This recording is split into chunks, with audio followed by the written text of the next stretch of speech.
Hey, Metal Maniacs, we are Dreams of Grey, and you are cranking it up on Dave Softees Metal Meltdown on Metal Messiah Radio.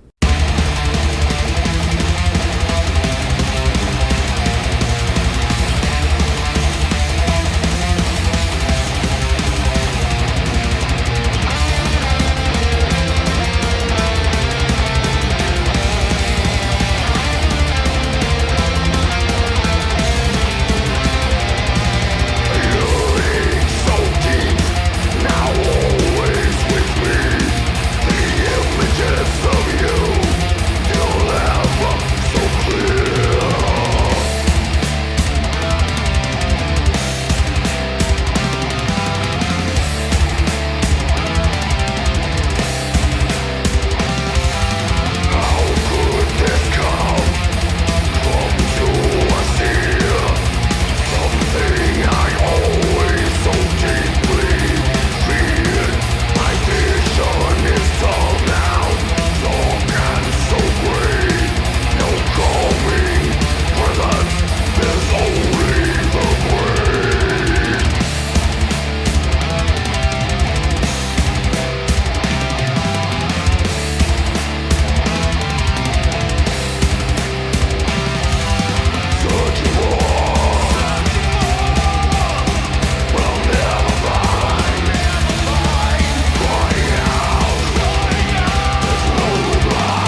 Alrighty, Metal Maniacs, here we go. Please help me welcome to Metal Messiah Radio, hailing from Chicago, Illinois, from melodic death thrash metal band Dreams of Grey. Here to talk about the latest news concerning the band and the band's brand new EP, The World After. Joining us, we have vocalist, guitarist, Luis Rivera. Hello, thank you so much for the interview and for having me on the show. I really appreciate it. Thank you. Thank you very much, and welcome to the Metal Meltdown, Luis. Thank you for the opportunity. Could you share with us? Thank you very much. Who makes up the rest of the Dreams of Grey lineup? Well, right now it's just me. I'm the only full-time band member and songwriter right now. So I recruited some friends. So my buddy Phil DiCiccio, who's a drummer here in Chicago, he plays in some other bands, and I recruited him to play drums on the release. And then I found some people online, actually, in the online community, who were really solid bass players, and I asked if they'd be interested in recording some bass tracks for me, and they both did a great job. Maria Kosma, and who's in the UK, and Marcin, Palider, who's actually in Poland. They both did an awesome job playing bass. So right now, that's how I'm doing things. I do have another band called Abolisher, which is a more traditional lineup. I'm the vocalist and one of the guitarists, but we haven't put anything out in a while. But I was just kind of itching to put something out, and I had a few ideas that I kind of came up with over the last couple years that I wanted to get out into the world, and so I made it happen this way. You were talking about Abolisher. Could you tell us more about that band? You have music out by Abolisher? So we do. It has been a while. So I've been playing music for a while, but it's the last formal release we did was 2001. So quite a while ago. I see. Okay, 20 years ago. Wow. Yeah. All right. So, and it was a EP called Lament the Season. It was very well received. We received pretty good reviews in magazines like Metal Maniacs. I don't know if you remember Metal Maniacs back in the day, and Brave Words of Blood Knuckles, and a lot of zines and stuff like Snake Pit, and just because of various reasons, life and other things, we kind of weren't able to keep going steadily. But over the last couple of years, we've been rehearsing again and are hoping to release a full-length album, hopefully within a year or so. That'd be great. Hopefully that does come to fruition, and we can come back here to talk about that. That'd be great. I'd love that. Right. So I want to let you know I have checked out your brand new EP, a 3-song EP, The World After, and I find it to be a kick-ass extreme metal offering. I really do enjoy this, and that's why I wanted to get with you to spread the word of Dreams of Grey and learn everything that we can about it. So when did you form Dreams of Grey? Well, I guess over the last year, really. Yeah, I mean, a little less than a year. Kind of started thinking about putting this project together, kind of in the spring of 2022, and started finishing up the song. I had the song ideas for a while, for maybe about a year or so, and that's when I started thinking about putting something out, at least like a 3-song EP, kind of primarily doing it on my own, and recorded the songs late summer, early fall, and then I was just getting them mixed and mastered, and that Scott Elliott at Chernobyl Studios did a great job, and he actually turned it around pretty quick. It was just I was getting everything else ready, like the cover art and getting a band logo design, and I was trying to figure out the right timing for releasing it. So I decided to release it, right after the new year. Right. And how did you come up with the name Dreams of Grey? What made you think of that name? Well, first I was thinking about calling the project Life in Gray after one of the songs on the EP. Um, then I was thinking, oh well, maybe something different would be better, and I found a couple of bands, I guess, that already have that name, Life in Gray. So I was like, okay, well, I don't want to do that. But the whole idea just came, and the song and just the idea of the band name kind of comes to the idea of like this, thinking of the gray or things that are not black and white. And there's just things in life, and everything is not all or nothing. Rarely are things, um, clear cut. And there can be and there's a lot of things in between, a lot of gray areas. And I really started thinking about that after I kind of suffered some personal losses, my family, and just kind of felt that, to be honest with you, the world looked different to Yeah, I me. got you. I got you. Yeah. The world looked different to me. I couldn't figure out how else to explain it other than it looked a little more gray. I think before I kind of had these big losses, I kind of, I mean, I know things happen, but I've been fortunate that didn't have anything major touch my life yet, and so just felt like the world felt different, and just everything was not just as it was. But Yeah. then, I believe many people out there could relate to that. yeah, yeah, exactly. And then so I just felt like, okay, but there's still, I was trying to find some optimism, and thinking, okay, things can be great, but there's also things that are good. There still doesn't mean that everything's all horrible, but and there's things that can be beautiful in the gray, and in this gray space, and it's going to be light and dark, and life and death, and so I was trying to kind of look at it a little bit more positively, and I thought, so, and that's why I kind of liked the idea of like you know color gray, kind of being a blend between the colors white and black, and Right. and the dreams part also, once I realized there were bands that had that name dreams, was just because to be honest with you, I thought about that because really, uh, when I think about the people I've lost, and I just kind of have some vivid dreams about them and some of these experiences, and so that's where after I realized that Life in Gray was already taken, I just naturally went to Dreams of Gray. Hey, it makes total sense. And my curiosity is, I really enjoy the music. It sounds great, and I believe this deserves to be played live. So I'm curious to know if you are seeking to be a live performing band, and what your thoughts are on the future of this music being performed live. Are you looking to do that, or is this for you just a project and you're not looking to do live performances? Yeah, I mean, I would love to do some live performances once I can solidify, I think, a solid lineup here in Chicago.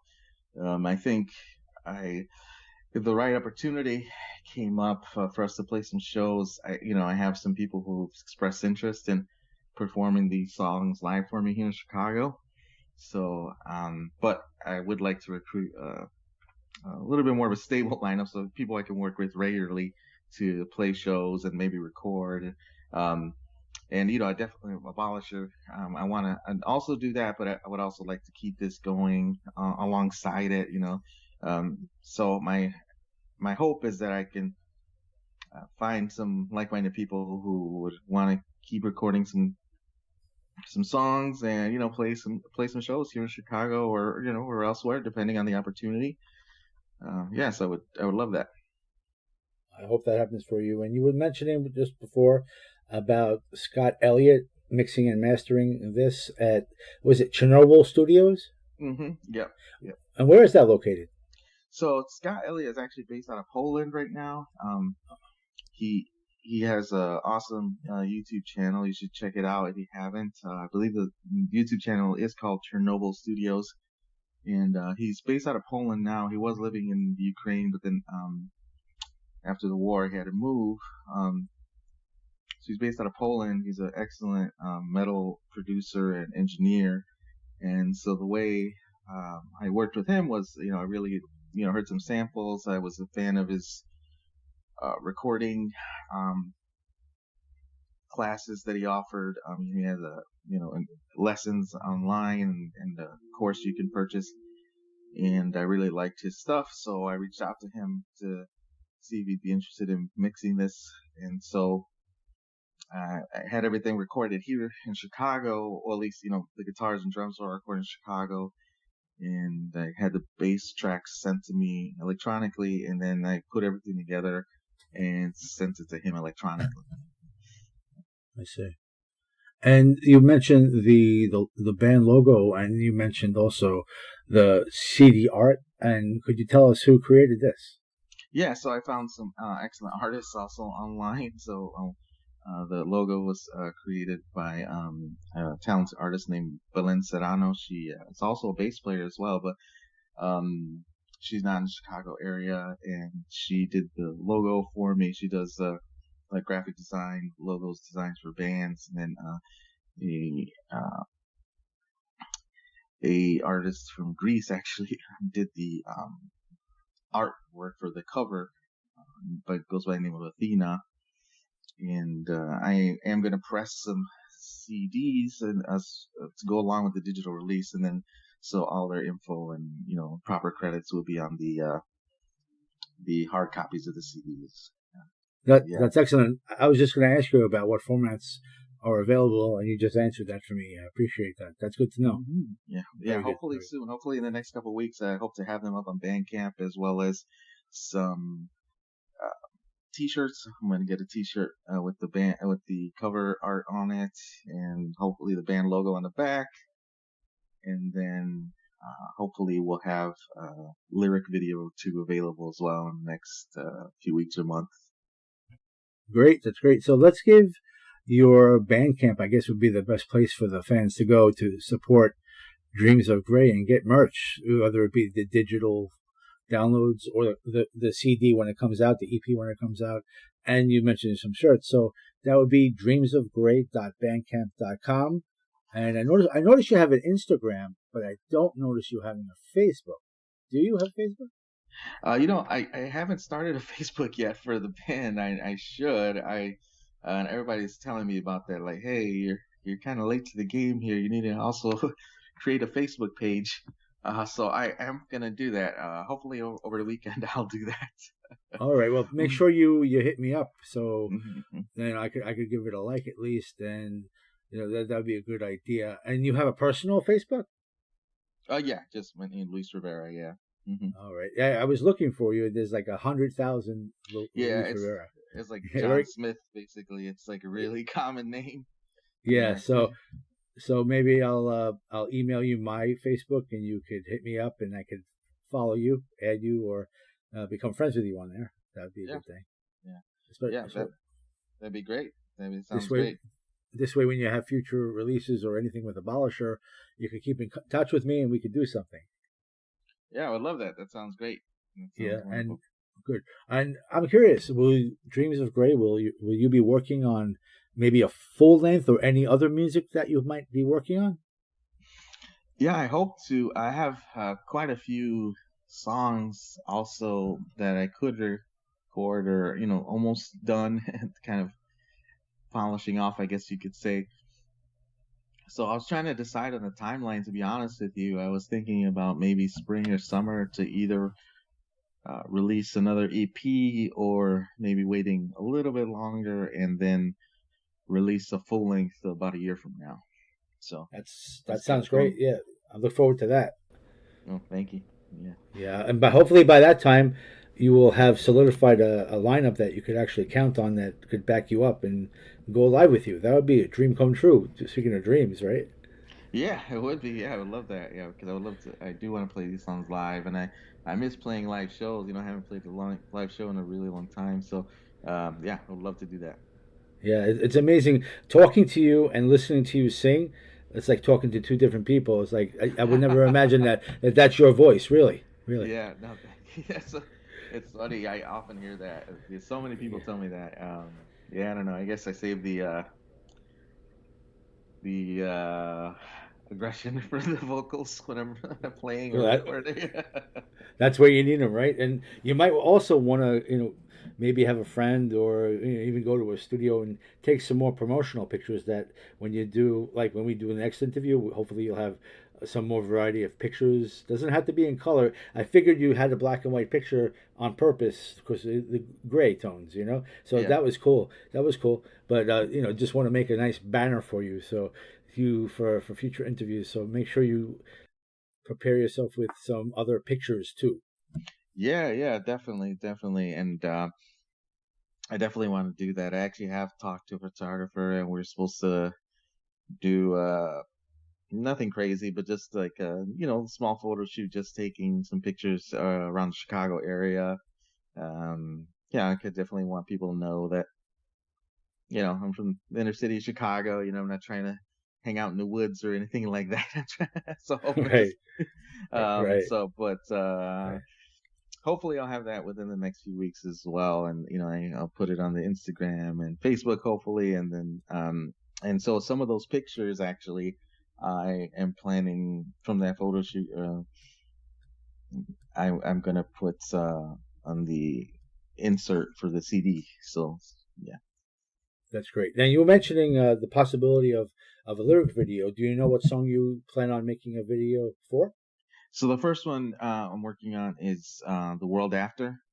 Okay, So I found somebody who basically is really good at making lyric videos, that's good. and they're making one for me, and so yeah, I'm excited to see it. Kind of, we talked about a few ideas and gave them the lyrics, and they have and so they're currently in the process of putting that together, and I'm really excited because I've seen the work I've seen of theirs so far is really excellent. So I'm excited to see how this comes out. And I'm looking forward to see it when it does come out. I'm looking forward to it. thank you, yeah. Hopefully, and if I'll see how the response is and people like it, and then I'll probably do the other two songs as well. I hope so. I hope that works out for you. And would you like to talk about your gear? Like to talk about your guitars, mics, whatever? I do love guitar playing and gear. I probably, yeah, I do. Um, I am kind of a little nerdy in that way, I guess you could say. Sure, go for it. Tell us about your guitars and everything. Well, a lot of my favorite guitar personally is ESP Eclipse, which is the Les Paul style. It's a little bit thinner, a little bit sleeker than a Les Paul, but single cut. That's my favorite guitar to play. I did a lot of the tracking on that guitar, and then I also used part some of the tracking I also did with. I'm also a big fan of Flying V Shape, and I was fortunate enough to be able to get a custom guitar made by a new builder here in the U.S. called Deviant Guitars, and they made a really nice Flying V for me. So Nice. I used that guitar.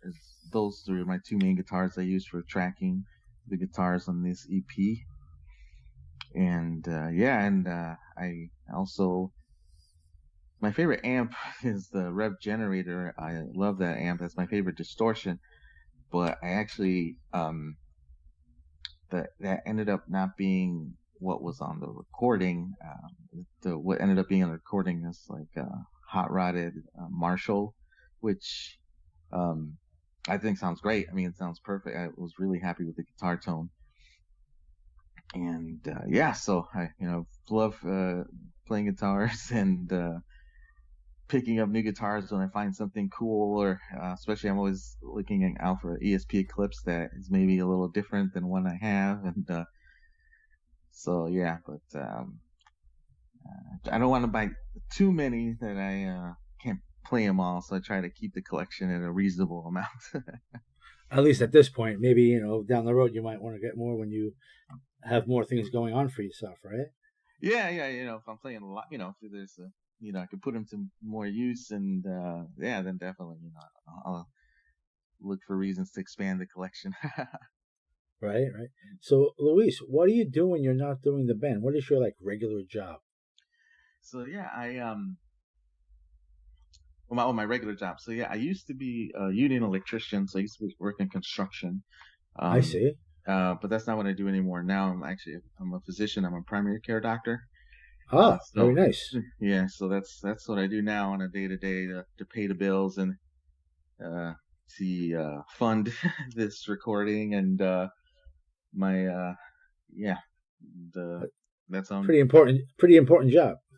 yeah, I like it. I like it. It can be stressful at times, especially during the pandemic, but I enjoy it. I do enjoy it.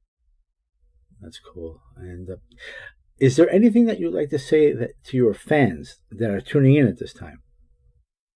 Well, I would just like to say, thank you so much for giving us a chance and listening to the songs. I see on Bandcamp that a lot of people are listening, so thank you so much. I really appreciate it. And so far, we received some really good reviews online, some metal zines online have given us some good reviews. So check out the Instagram page if you want. I have links to all of those reviews that have come in so far. And yeah, just want to say thank you for your support and your interest. And hopefully we'll have some merch and new material up for you within the next year for sure. And yeah, and Great. hopefully you'll get I want to I learned a lot from this experience, and I'm hoping that each recording will just be better and better. That's great. And I hope that happens for you. And I want to thank you, Luis, for spending time with us on the Metal Meltdown on Metal Messiah Radio. I do believe we got to learn more about you and the latest news concerning Dreams of Grey, but I want to make sure if there's anything else that you'd like to add to our interview, if there's anything else that you'd like to say, please feel free to do so. Sure. Yeah. So, I mean, I think, like I said, thank you so much for the opportunity. I really, really appreciate it. And, yeah, hopefully we can come back when I get another Dreams of Grey release and hopefully the Abolisher release. And then also my bandmates in Abolisher, they are, like they're like my brothers. They've known me at this point. They're the people who've known me longest in my life. Um, and they have two other great bands. One's called Legacy Black, and another one's called Accuracy. So they're pretty cool. You should check them out.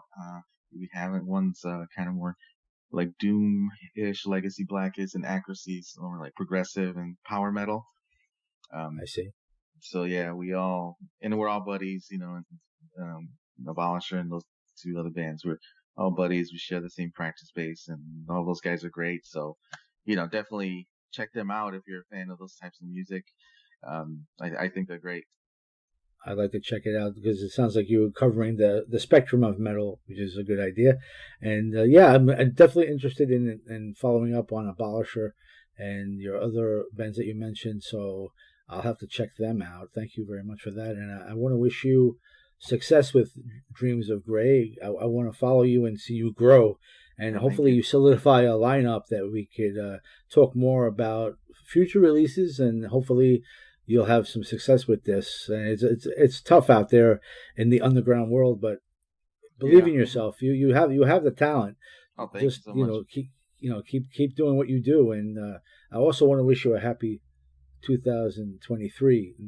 Just keep doing what you're doing and keep in touch, and we'll give you airplay and spread the word. I appreciate it, Dave. Yeah, thank you so much for the opportunity. And likewise, hope you have a great, successful 2023. And yeah, thank you so much for the well wishes. I really appreciate it and appreciate the support, especially so early on. It means a lot. Thank you. Yeah, it's great to get with you in the very beginning and watch you grow. It's exciting for us to see how Dreams of Grey develop. So let's go crank up some more Dreams of Grey now and crank it up loud.